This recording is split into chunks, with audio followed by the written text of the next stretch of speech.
За бүгдэнд нь энэ өдрийн мэндийг хүргэе. За юуны өмнө одоо Занданчтар дарагтаа бас ажиллаж байсан хүний хувьд яг энэ цаг мөчид бас одоо улс орны эдийн засгийг сэргээх, за дараагийн өсөлтийг авчрах энэ ажилд Занданчтар дарга бол өөрөө юмыг их улс суурьтай хардаг, олон талын судалгаа, нотлохоон дээр суурилж бас шийдвэр гаргалтыг хийдэг хүний хувьд ийм одоо шийдвэрүүдийг гаргаад аваад явах чадвартай, туршлагатай ийм хүн гэж харж байгаа, дэмжиж байгаа. Тэгээд Занданчтар дарга бол 2019 онд үндсэн хуулийн нэмэлт өөрчлөлтийг хийж парламентын засаглалыг бэхжүүлэх, за үүнээс бол бас одоо улсын хурлын хэн шалгалтын хууль гээд хуулийг бас санаачлан батлуулж исэн. Засаглалын тэнцвэрт байдал дээр бас нэлээд анхаарч ажилласан ийм улс төрч байгаа. Тэгэхээр энийг бас гүйцэтгэх засаглалыг бас одоо толгойлж ажиллах хүний хувьд энэ хуулиудыг бас хэрэгжүүлэх, зөв зарчимд нь оруулахын ажлууд дээр бас анхаарч ажиллах байхаа гэж харж байгаа. За ер нь одоо эдийн засгийн нөхцөл байдлыг харахаар бид нэлээд хүндэрсэн нөхцөл байдалтай байна. Тэгэхээр энэ шинээр бүрдэх засгийн газарт бол нэлээд том ачаанууд ирэх төлөвтэй байна гэж харж байгаа. 2025 оны эхний 5 сарын байдлаар статистик мэдээллийг харахаар манай экспортын орлого 14.7%-аар буурсан. За төсвийн зардал маань 9.8%-аар буюу 760 тэрбум төгрөгөөр өмнөх онтой харьцуулахад ихссэн.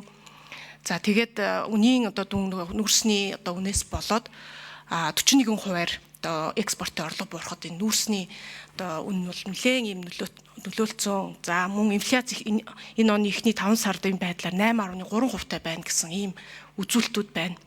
Тэгэхээр макро эдийн засгийн хувьд ч гэсэн бид нар бас энэ эдийн засгийн одоо доктортой байдал, бодлого, за сангийн яамны бодлого бол маш чухал байгаа. Тэгэхээр засгийн газраа бүрдүүлэх дээр энэ талын одоо сайн боловсон хүчин, сайн шинжилэл хийх ийм боловсон хүчнүүдийг бас цуглуулж ажилласаа гэж бодож байгаа. За ер нь бол нөгөө бид бас сая гişүүдч гэсэн дурдж байна. Занданчтар дарга гэсэн өөрийн бодлоготой баримталж ажиллах юм бол ард иргэдийнхаа яг амьдралд хүрсэн ийм бодлого шийдвэрүүдийг гарнаа гэдэг. 2024 онд манай Монгол улсын нэг хүнд оногдох GDP буюу одоо дотоодын нийт бүтээгдэхүүн $5,000 хүрсэн гээд олон улсын ангиллаараа бид нар чинь upper middle income буюу дунджаас дээш орлоготой улсад орчод байгаа. Тэгтэл сангийн яамнаас гаргаж байгаа албан тоогоор болохоор манай хүн амын одоо нийт одоо 90% нь бол албан орлогын хувьд сарын 3.5 сая төгрөгнөөс доош байна гэдгийг харж байгаа.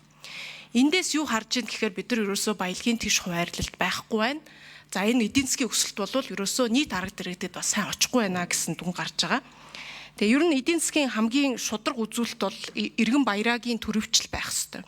Иргэн баяраагийн төрөвч өнөөдөр өндөр байна уу, худалдаа авах чадвар сайн байна уу гэдгээр л бид нар эдийн засгийнхаа өсөлтийг хэмжих ёстой. Тэгэхээр энэ одоо татврын багц хуулийн шинжилэл, нөөт, за нөөтийн гажуудлын тогтолцоо байна. Аж ахуйн нэгжүүд дээрээ ч гэсэн борлуулалтын татвар шиг болцсон. За иргэдтэй ч гэсэн дарамт тулцсан энэ одоо татврын тогтолцоог хурдан шинчилж иргэдийнхээ амьдралд ээлтэй, за мөн том утгаараа эдийн засгийнхаа бодлогыг бас чиглүүлэх энэ бодлогууд дээр бас анхаарч ажиллах байхаа гэж найдаж байна. Тэгээ амжилт хүсье. За Батбатаатар гишүүн үг хэлнэ.